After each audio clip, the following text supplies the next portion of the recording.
பெரியப்பா, ஏன் தேவையில்லாம பெரிய பெரிய அதிகாரிகளை தொந்தரவு பண்ணிட்டு இருக்கீங்க? வணக்கங்க. வணக்கம். இப்பதான் விஷயத்தை நான் கேள்விப்பட்டேன். தெரிஞ்சிருந்தா உங்களுக்கு தொந்தரவு இல்லாம பண்ணிருப்பேன். ஏய், துப்பாக்கியை கீழே போடுங்கயா.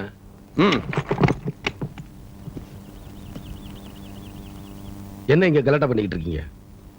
ஐயா, எல்லாரும் கொடுக்கிற மாதிரி இந்த வருஷம் எங்களுக்கு அதிகமா கூலி வேணும்னு கேட்டோம்.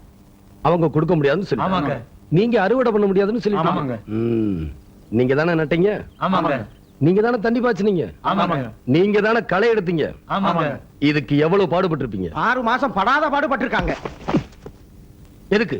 எதுக்குடா இந்த நெல்லுமணி எல்லாம் உந்து மண்ணோட மண்ணா போறதுக்காக கஷ்டப்பட்டீங்க? இதத்தான் அப்பவே நான் சொன்னேன், குழப்பிட்டான். நீங்க பண்ண தப்புக்கு இதை அறுத்து முடிக்கிற வரைக்கும் உங்களுக்கு சோறும் கிடையாது, கூலியும் கிடையாது. ஐயா, எவன எடுத்து பேசுறீங்க? பிச்சு விடு, பிச்சு. ஏ தாயமா, இங்க வா. உனக்கு புத்தி கெட்டு போச்சா? உன் புள்ள சாக கிடக்குதுன்னா உடனே தூக்கிட்டு வைத்தியம் விட்டு ஓடுவியா?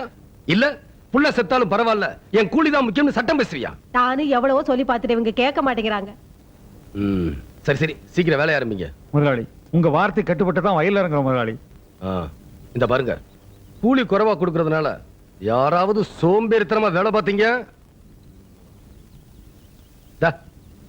நீங்க அதிகமா கட்டது 10 ரூபாய். அறுத்து முடிஞ்சதும் அதை என்கிட்ட வந்து வாங்கிட்டு போங்க. முதலாளி, நீங்க நல்லா இருக்கு. போங்க.